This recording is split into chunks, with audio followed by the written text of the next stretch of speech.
Good evening to all crypto traders and welcome to another ETHEREUM on Cryptos video.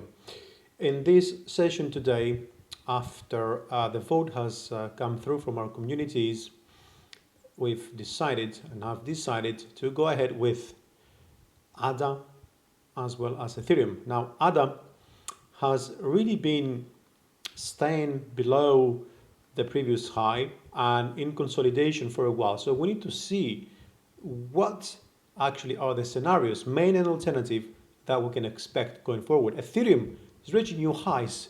Is this a time to buy or not? Is there anything that should be really aware of going forward and a little bit higher? I think there is, and we're going to analyze that all in today's video using, of course, Elliott wave analysis. Do note that this is not investment advice. Its purpose is educational. I would still love to see your comments on YouTube, subscribe, turn your notifications on, and also participate in the vote next time in the community section. Okay, guys, so I would like to start with ADA because it was the first one to have been selected by the community. And I must say that things might look a bit rosy as we're seeing Ethereum break into new highs and, ADA seems to be heading up and people think, oh, right, it's following through as well. Well, don't be so optimistic. We need to look at the markets contextually and decide what is the best way going forward. Would you want to go in the markets when markets are falling? Obviously not. You want to get right at the right point, at the bottom. Now, with ADA guys, we've had a fresh highs a few days back, I'd say. And since then, we had a move on the downside, similar to Ethereum. Ethereum has managed to break to fresh highs. ADA, it hasn't. That doesn't mean that one follows the other or the other one is not following the leader. I'm not looking at it like this, but there is some patterns that have a similarity, especially when we're looking at this correction on the downside, of course, following the Coinbase listing in many currencies, cryptocurrencies, the currencies. I'm not sure. I know many of you don't like currencies any longer. I'm with you, but we still use them. So be patient. In a few years, maybe we won't. Now, what I want to do before we start analyzing what's going on here, I want to go out on the 12-hour chart just to for a quick reminder, of what we really saw last time we analyzed it. So 1 and 2, 3 and 4, and we're expecting 5. That hasn't changed. Last time we talked about potentially ending 4 down here. Didn't happen. Or ending down here. I'm going to go closer and show you it didn't happen as well. So now with that channel done and giving us some sort of bounce back area on the downside and an upside area as well to consider a next correction, I would say we are currently definitely still trending up, okay, because we are in this ascending channel. We are below the median line, and that makes us a little bit more biased on the downside than on the upside.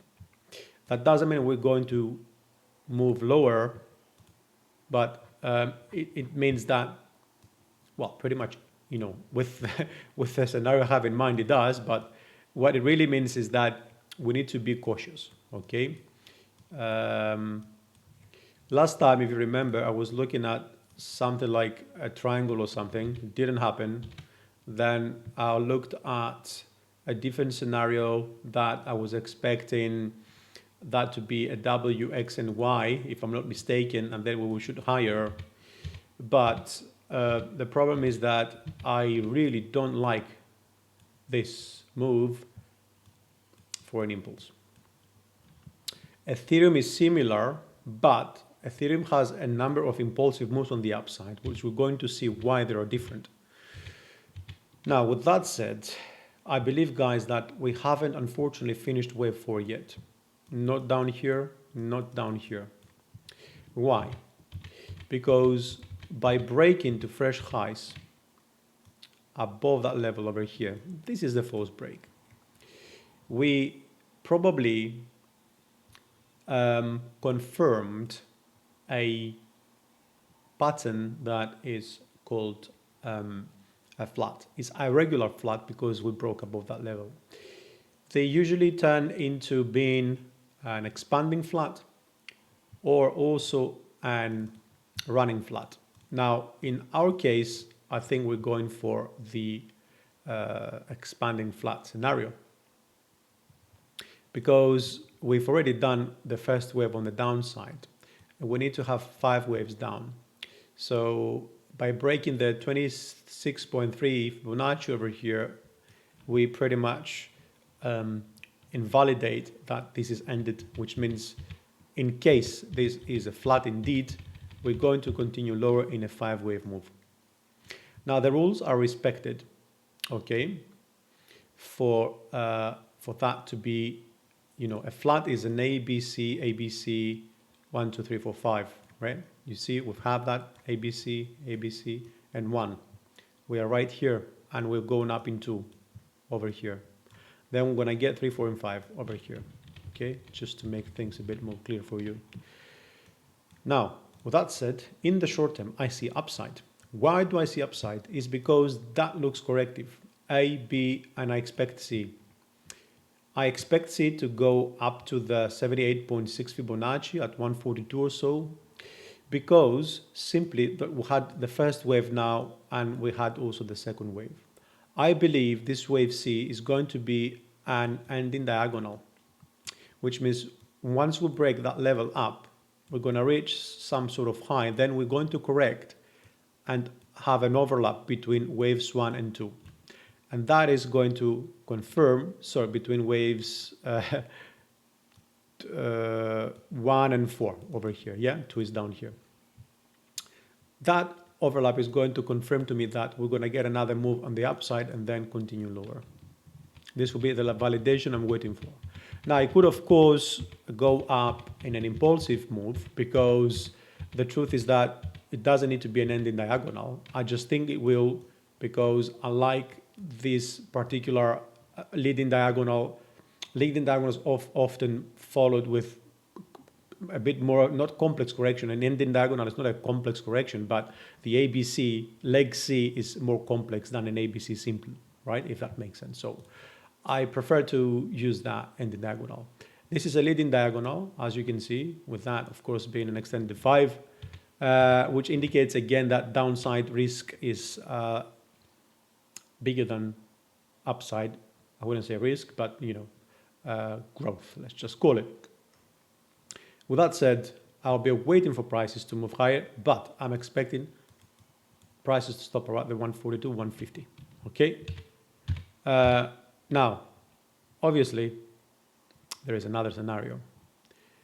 This, it's an ending diagonal. We ended down here. We did our flat pattern in C. And what we're looking currently is wave 1. And this is wave 2. And now this is going to be 1, 2, 3, 4, and 5. Then we're going to get 3. Then we're going to get 4. And then we're going to get 5. Which means up here, we can finally, we can finally end wave 5. And from there, that will be 1 as well. Go lower down for wave 2. Now, if you have seen, let me perhaps go down on the 2 hours. I have identified here the minus 100. If you can see minus 1 at 1.72. This isn't necessarily any level that we need to take into account. This is just to validate that the count in wave 3 is correct, because currently we've got 1, 2, 3, 4, and 5, the red one. Wave 3 over here is only 78.6 Fibonacci of wave 1, which means it's smaller than wave 1. That means wave 5 must be smaller than wave 3. So that wave 3 is never the smaller. That's the rule. That's why I have that, because that's 100 of the 3. So the moment that we finished earlier than that, where we are safe pretty much that, you know, wave 5 is indeed the smaller wave in this intermediate wave move. Now, guys, I'll be honest, I don't see any other scenarios that they are as close as to having high probabilities of happening. The main one is the one I've just shown you, like before. The secondary one is the one that we're going to see an impulse or the upside. Okay, then other scenarios, of course, might be in play, but for the current market structure, these are the two that I'm going for. Now, Ethereum. It's moving up impulsive. As you can see, very similar correction here, over and over here as well. But from here and after, it's just shooting higher. What is really going on? Let's go also further out. Just for a reminder, I don't even remember when was the last time we did Ethereum, to be honest. Anyhow, doesn't matter. We're missing a channel here from 2 to 4, excuse me, and up to 3. Okay, that's better. So 1 and 2, 3 and 4, we're heading up for 5. Where is 5 ending? Around 3600s, in my opinion. Do you remember a while ago we saw it? When we have 1 and 2 and 3 and 4, yes, 2, 3 and 4, we go 38.2, anywhere between 1 and 38.2 extension. If we go back from the beginning, including 1, 2, 3, 4, then we can go anywhere between 38.2 and 61.8, okay? So with that said, now we are still in wave 5. We are bullish in the medium and long term.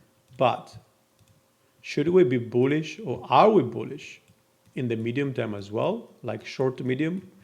Let's have a look. Whereas you remember, last time we talked about this being an impulse. 1, 2, 3, and 4, and we expected 5. And I like that because we don't get a rejection over here. Actually, we'll literally get a rejection, but no overlap between 1 and 4. That means that we are impulsive on the upside, okay? And if we look, that impulse, wave 3 was done. That impulse, wave 1 is done. And we're expecting for 5, right? The question is where wave 5 is going to come. Okay, is it going to be now? Is it going to be higher up? Is it going to take a few weeks to get there? A few months? A few days? My analysis shows the following. Up until the 28.15, I will be very careful. Yeah? Why? Because we have here an ABC as we had with ADA, and an ABC, actually no, with ADA we didn't, sorry. But we have an ABC in the correction over here. And that correction, you know, can get us up to 138.2 and then correct lower in a 5-wave move. Which means, guys, what? As we saw before, we are going into wave B of a flat pattern, and that flat pattern is going to be not an expanding flat but a running flat. You might ask why. First of all, if it would be an expanded flat, it means that we have to break below 1949, which means we break below 1, which means we are not impulsive any longer, which means no, that's not going to happen. If that is an irregular flat, it's going to be a running one, okay? The running variation. So let me delete those quickly as well, since we're here. So looking closer, you see the 132. This is where wave B of an irregular flat can extend up to. So until we get there and break that, I'm not convinced about this upside because I don't like this. I don't like this for an impulse, guys. I don't like it at all. It could be a case, but that's the alternative scenario. Actually, I'm going to tell you the alternative scenario after the main. My main is this. We move up and 1, 2, 3, 4, 5 down to 2K. The moment we meet that trend line over here on our channel, that's the wave 4, we shoot higher. Where we go? Well, to the top of the trend line, around 4K. I'm going to show you more levels, obviously, a bit more, using the Fibonacci as well. But for now, this is my main scenario. Okay. If we break higher, it means that this scenario is invalid. And which one is going to be coming in as an alternative is this. This is 1 and 2. And this is 1 and 2. And then we're going to get 3 and 4 and 5. Yeah. Contrary to what we're doing right now, which is 1 and 2, 3, 4, and 5. If you can see over here, I've done the A, B, C correction Fibonacci, and the 161 extension brings us up to the 2650. But because internally or externally, if you may, we have a bigger structure to take into account, the pink one, well, that's not going to end here, wave C. So the next level to take into account is the 200 Fibonacci extension of waves A and B. And guess what, guys? That brings us to this 2815. And that makes an amazing cluster, exactly where we expect it. Because the truth is that wave 1 is big. Wave 3 can be like 61.8 or something. Let's just say that we get the exact number. It's around, well, 0.78, let's say. What does this mean? That the upside move has to be from 78, even if we take that into account, from 78 to even 38, again, it's not 78. So wave 5 can still, end there. And we have the rule that says that wave 3 cannot be the smallest one, respected. So 2650 or even up to 2683, wave 3 is expected to end. Then we're going to get wave 4, right? And from there, we shoot one more up to complete wave B. Now, in case we're going to move below wave 1 top over here, that is very likely going to turn into an ending diagonal, which means that is going to be an A, B, and a C. It's going to be 1 and 2, A, B, C, A, B, C, A, B, C. Ending diagonal, we can still go up there and see. Wave C will be like an ending diagonal. That's what I'm saying. This is also in the game. So don't let the move below this level trick you that it could have ended. Only that. Only when we break below 23.08, if we don't move higher. But I want to move higher. I want to take this out and then move lower. Okay. But in either way, we can still have 1, 2, 3, 4, and 5. We could, and be finished here. But the moment that we're heading higher, that to me means that, flat and down, or the very least probable scenario is really forced, guys. That's why I don't like those scenarios. So that this is 1 and 2 and multi-structure move on the upside. Now, if we get this, the multi-structure move on the upside, let me check. We are heading to 3680. Yeah, 138. Why 138? Because we said that if wave 1 is 38.2, then the end of wave 5 is going to be 100 times more than, not 100 times, sorry, 100 plus 100 Fibonacci, which is amazing target to look because, it's quite much higher from where we are now. And it would really make a very good wave 3 because it's also likely to, it could at some point meet that channel over here. If it goes like this, be a very good opportunity. And then down again and then continue up. So guys, in the longer term, well, we need to break the 36.68 and then we'll talk again. Okay, until then, I will be waiting for your votes. I will be waiting for your comments on YouTube. I will wait for you to subscribe because what we're talking about on every video is important. And when you participate in the comments, you also learn more, and also in the community, because I've got some important questions to ask you sometimes. Take care until then and trade safe.